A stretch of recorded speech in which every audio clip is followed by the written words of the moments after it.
We want to preach this morning from this subject, the beginning of a new era. The beginning of a new era. We thank our ushers for their standing. Amen.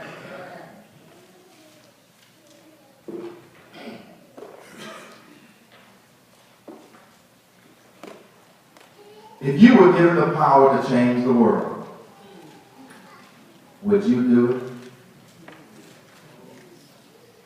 Yes, I would. If you were given the power to change the world, would you do it? And what if the church became the place where people could regularly be given the opportunity to interact with the world in such a way that it would somehow be different? That someone or something would be better because of you. My brothers and sisters, First United Baptist Church is one of those churches where we have been given the opportunity to make the world better. Can I get a witness here? And notice, we are his church. And if he gives us a vision for this church, then he designed us to complete that vision according to his will. But it's his church. But what has happened over the past hundreds and thousands of years is that people have developed the wrong association with church. We have replaced the spiritual priority of the redemption of sinners as our main focus. And instead, we develop ministries that meet the needs of members on the inside of the church. And we fail to do what he designed the church to do out in the community. And this is why God had to send his son. And it was the beginning of a new era. The old system excluded people from the promise. The Old Testament era was dominated by bloodline of Abraham, who received the promise and the law that was given to Moses. Abraham developed the faith to believe God would bless him and Sarah with a child even in their old age. And the 12 tribes of Israel that we celebrate today came out of this promised seed called Isaac, the father of Jacob, whose name was changed to Israel. And he is the one who had those 12 sons who represent the 12 tribes. And this promise came down through Moses, who was born to lead the children of Israel out of Egypt, to the generations with David, a man after God's own heart. And he united the kingdom because of the infighting that existed within the families. Because of David's repentant heart, God promised that the scepter shall never fall from his throne. And the Jews during Jesus' time were very self-centered because of the old process of kinship and bloodlines. But they continue to be divided within the families. And you know, the same thing is existing today. We tear the church down today because our focus is internal instead of external.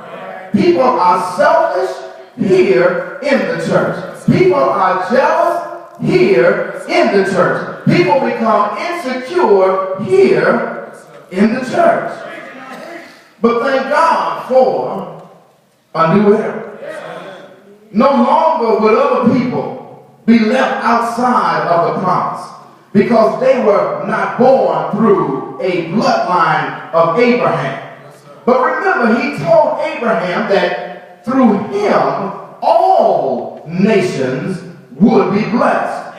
Not ostracized, not excluded, or made to feel inferior, but all nations through him would be blessed. And the Jews even called the Gentiles dogs. And that is an inhumane term. But thank God for a new era. One thing I've learned is that change ain't change if you don't change. Change takes time. Change takes a commitment. Change, it takes faith. Change, it takes direction and vision and instruction. You got to believe that the direction that you are heading in is worth the change that you got to go through to get there. When a woman conceives and has a child, the body changes. But you got to believe that it's worth the changes that you go through in that body as a result of the end prize, that child. But change is necessary. But change is not change if you don't change. How many of you know that God has enough power that if he wanted things to remain the way they were, he could have left them the way they were?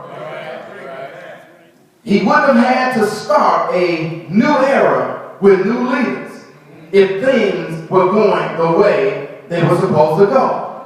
If the blood sacrifices in the Old Testament were good enough to please God, he never would have had to send his son Jesus to change things. If we were obeying the law, if that restored men back in fellowship with God, he never would have had to send Jesus. But in the old era, men couldn't obey God and remain committed to his word. They kept slaughtering animals over and over, but it didn't change any of their behavior. And they walked in religious piety, stuck their noses in the air, transformed the house of God into a den of thieves instead of the house of prayer.